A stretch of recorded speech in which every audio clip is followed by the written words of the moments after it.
आकांक्षा अपनी मौसी माला के साथ रहती थी। माला बहुत अच्छी औरत थी, लेकिन उसकी बेटी इशिता बहुत ही बिगड़ैल बदतमीज थी। इशिता आकांक्षा को बिल्कुल पसंद नहीं करती थी। वैसे तो माला आकांक्षा को प्यार करती थी, लेकिन इशिता के कहने पर वो कभी कभी आकांक्षा को उसके मन का करने से रोक देती थी। आकांक्षा दिखने में बहुत सांवली थी, लेकिन दिल की बहुत साफ थी। वहीं दूसरी तरफ इशिता दिखने में बहुत खूबसूरत थी। बस इशिता को अपने खूबसूरत होने का बहुत घमंड था, इसलिए वो आकांक्षा को नीचा दिखाती रहती थी। एक दिन गलती से आकांक्षा से कांच का प्लेट जमीन पर गिर जाता है। वो झाड़ू लेने अंदर जाती है, तब उतने में ही इशिता आती है। वो जमीन पर देखकर नहीं चल रही थी, जिसकी वजह से उसके पैरों में कांच चुभ जाता है। किसने यहाँ पर कांच गिरा रखा है? मम्मी, यहाँ जल्दी आओ। इशिता की आवाज सुनकर आकांक्षा आती है। क्या हुआ? मम्मी कहाँ है? मौसी अभी अपनी सहेली के घर गई है। तभी आकांक्षा इशिता के पैरों से खून निकलता हुआ देखती है। आपके पैरों में कांच चुभ गया क्या? मैं तो झाड़ू लेने गई थी ताकि सफाई कर दूं। मुझे पता है तूने ये जानबूझकर किया है। मैं तुझे बिल्कुल पसंद नहीं करती हूँ, इसलिए तूने मेरे से दुश्मनी निकाली है। एक बार मेरा पैर ठीक होने दे, उसके बाद तेरी खबर लेती हूँ। मैं रुई और पट्टी लेकर आती हूँ। कोई जरूरत नहीं है, मैं खुद कर लूँगी। उसके बाद इशिता अपने कमरे में चली जाती है। थोड़ी देर बाद माला आती है। मम्मी, आज आपकी चहेती काली कलूटी ने मेरे से दुश्मनी निकाली है। उसने जानबूझकर कांच फैला रखा था, जो मेरे पैरों में चुभ गया। इशिता, जानबूझकर कौन ये सब करता है? गलती से गिर गया होगा। और तुम भी तो नीचे देखकर नहीं चल रही थी, इसलिए हुआ। अगर तुम नीचे देखकर चल रही होती तो ये सब नहीं होता। इसलिए कभी खुद की गलती भी मान लिया करो। और आप भी कभी उसके सामने ये मान लिया करो कि मैं आपकी सगी बेटी हूँ। मानना क्या, मैं तो सच में आपकी सगी बेटी हूँ, लेकिन आप मानो तब ना। ये क्या नादान वाली बातें कर रही हो? हाँ, मैं हूँ नादान, बस एक ही तो समझदार है घर में, वो कल्लो माई। उसके बाद गुस्से में इशिता अपने कमरे में चली जाती है। ये लड़की तो किसी की नहीं सुनती है, पता नहीं कब इसमें अकल आएगी। माला हमेशा इशिता को समझाती रहती थी कि आकांक्षा को अपनी बहन माने, लेकिन वो अलग ही घमंड में चूर रहती थी। इसी तरह दिन बीत रहे थे। कुछ समय बाद माला को अपने ननद के बेटे की शादी में जाना था। शादी में जाने के लिए आकांक्षा तैयार होकर आ जाती है। इशिता अपने कमरे से तैयार होकर बाहर निकलती है और वो आकांक्षा को देखकर गुस्से में आ जाती है। मम्मी, ये इतना तैयार होकर कहाँ जा रही है? इशिता, मैं भी शादी में जा रही हूँ। अरे मम्मी, अगर ये शादी में आई हमारे साथ तो मैं नहीं आऊंगी। अगर सबको पता चल गया कि ये काली कलूटी बदसूरत दिखने वाली हमारे साथ रहती है तो सब मेरा मजाक उड़ाएंगे। इशिता, ऐसा नहीं कहते, वो भी मेरी बेटी जैसी ही है। सांवला होना कोई बुरी बात नहीं है। तुम्हारे पापा भी तो सांवले ही है ना।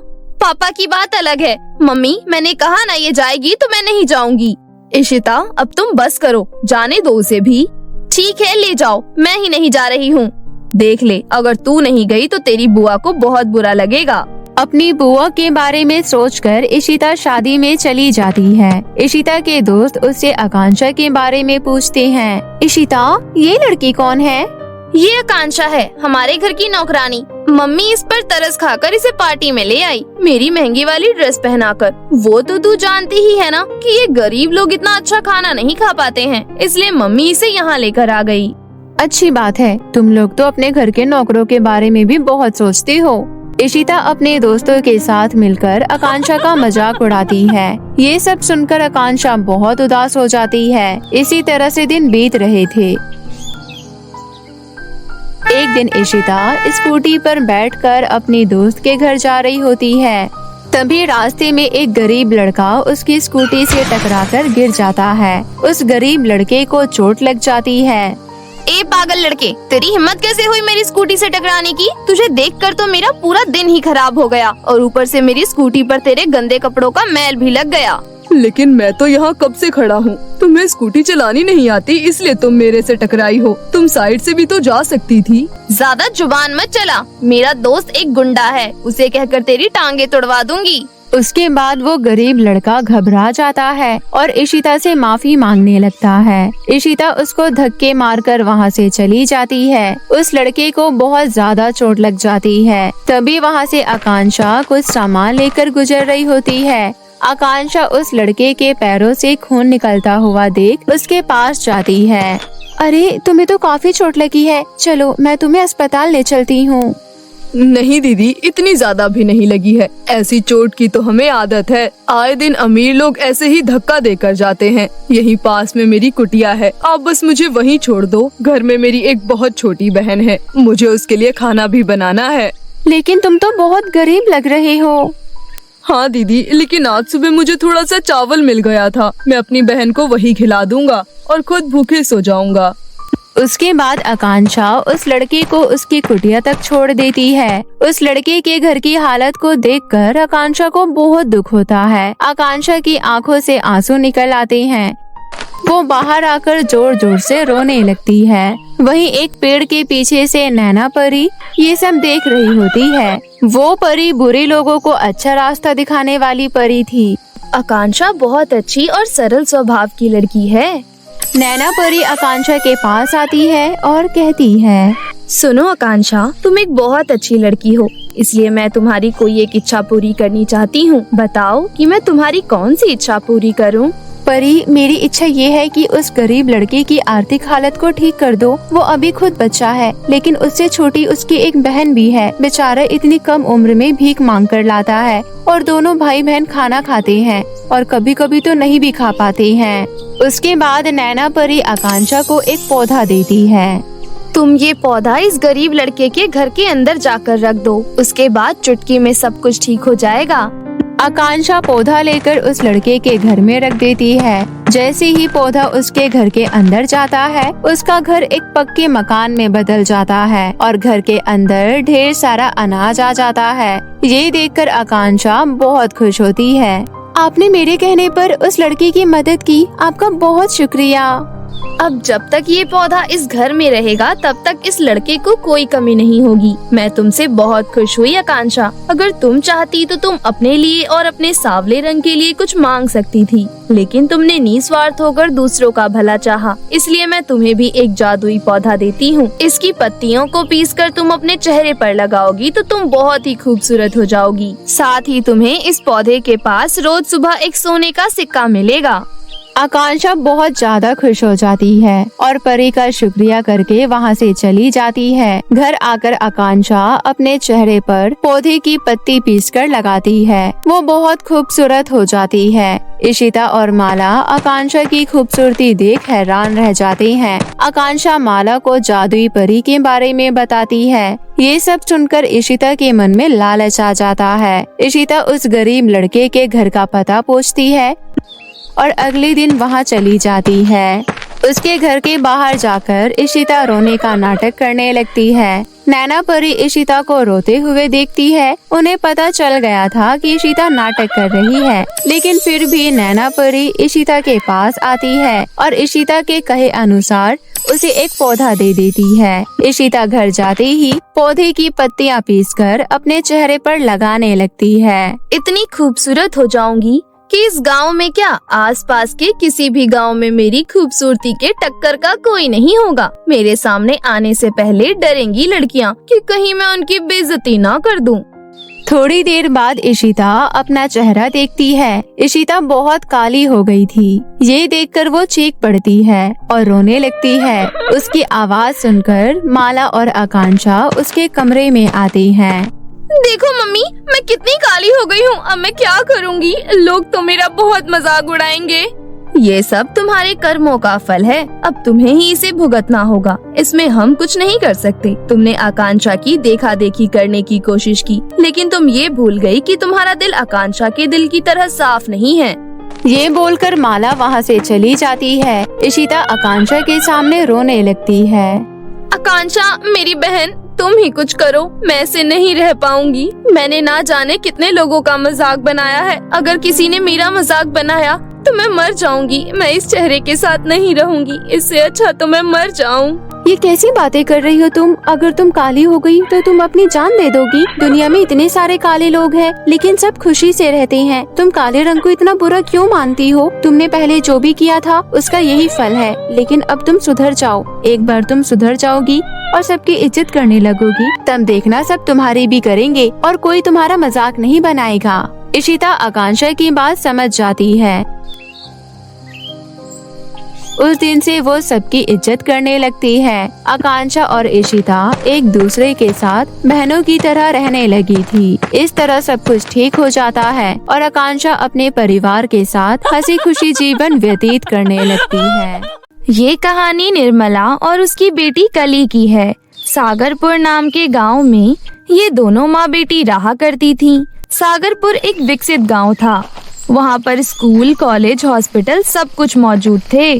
निर्मला जब पेट से थी तभी उसके पति की मृत्यु हो गई थी। अपने बच्चे के खातिर निर्मला ने खुद को संभाला। पति की मृत्यु के कुछ दिनों बाद निर्मला को एक बेटी हुई।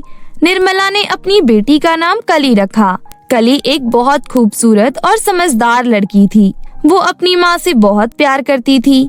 कली को पालने के लिए निर्मला ने बहुत मेहनत की।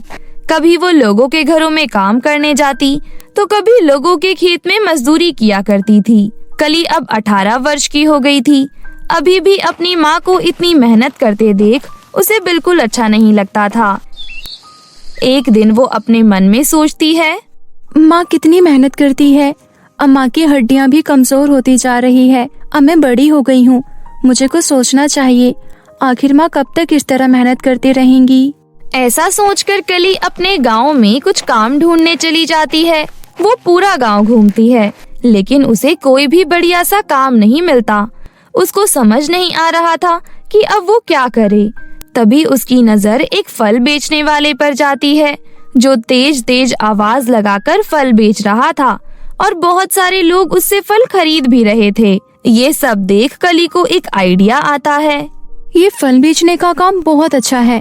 कैसे लोग इस फल वाले की दुकान पर भीड़ लगाकर खड़े हैं, क्यों ना मैं भी यही काम शुरू करूं। लेकिन शुरुआत में फल खरीदने के लिए मुझे कुछ पैसे चाहिए होंगे, लेकिन मैं माँ से पैसे नहीं ले सकती क्योंकि माँ इतनी मेहनत करके पैसे कमाती है।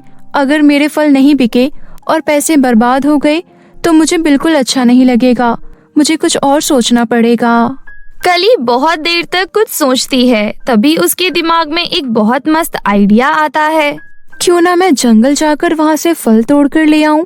जंगल में तो मुझे बहुत सारे फल मिल जाएंगे। हाँ, ये सही रहेगा। ऐसा सोचकर कली बहुत खुश होती है और खुशी खुशी अपने माँ के पास जाती है और कहती है, माँ, अब से आप मेहनत नहीं करोगी। अब आप आराम से घर में बैठोगी। अब आपको आपकी बेटी कमा कर खिलाएगी। कली की ये बात सुन निर्मला हैरान हो जाती है और कहती है, तू ठीक तो है ना? तेरी तबीयत तो खराब नहीं हो गई? तू कैसी बहकी बहकी बातें कर रही है?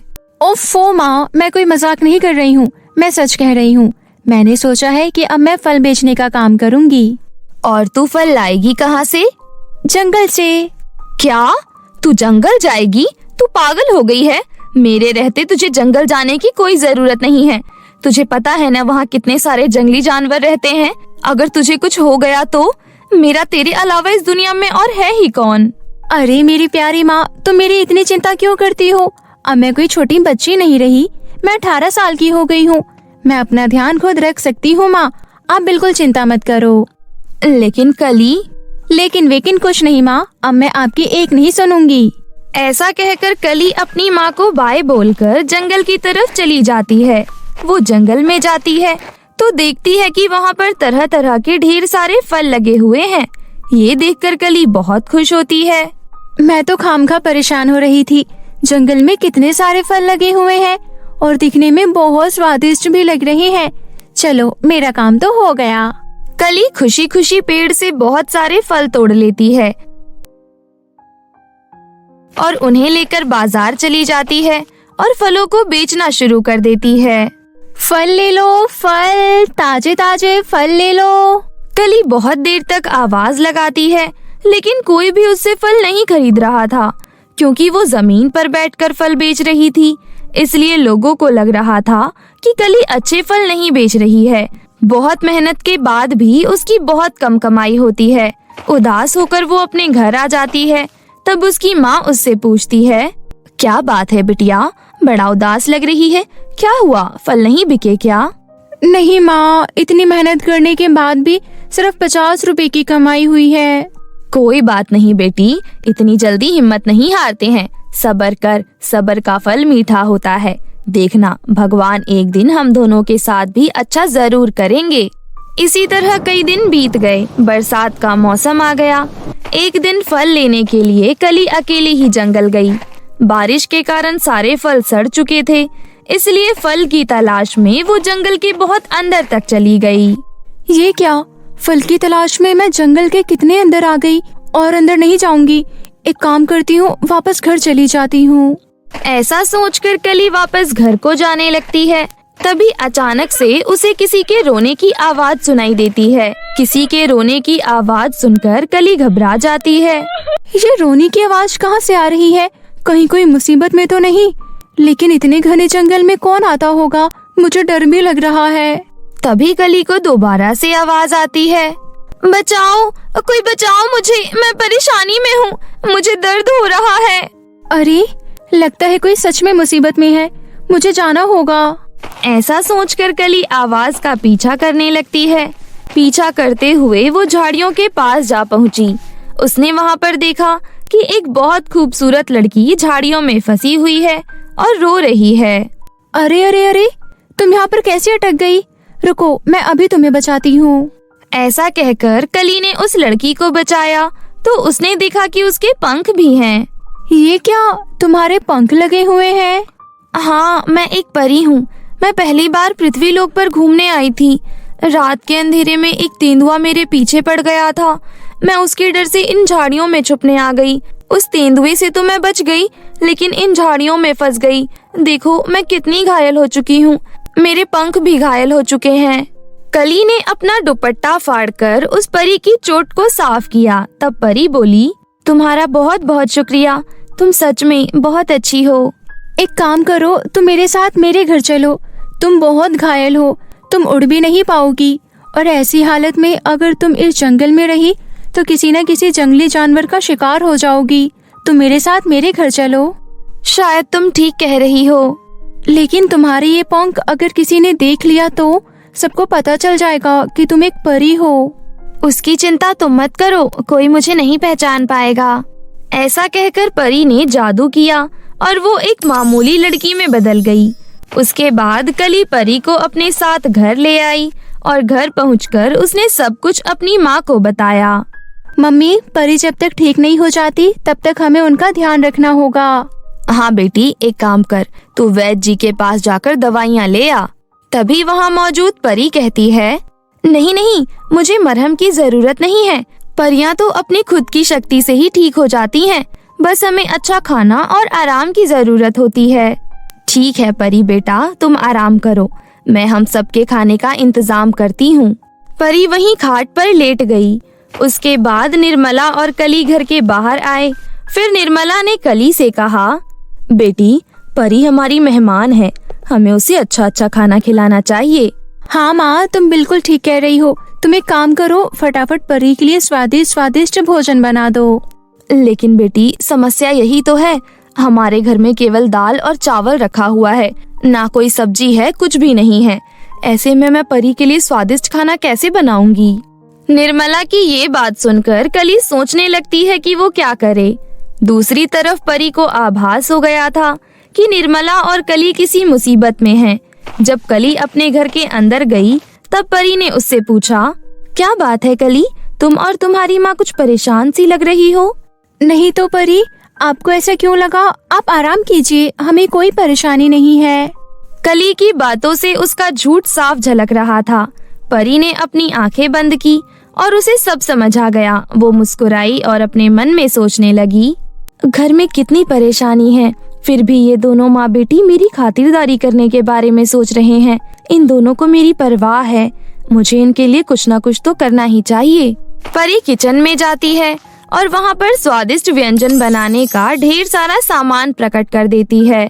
थोड़ी देर बाद जब निर्मला किचन में जाती है तो वहाँ इतना सारा राशन देखकर हैरान हो जाती है।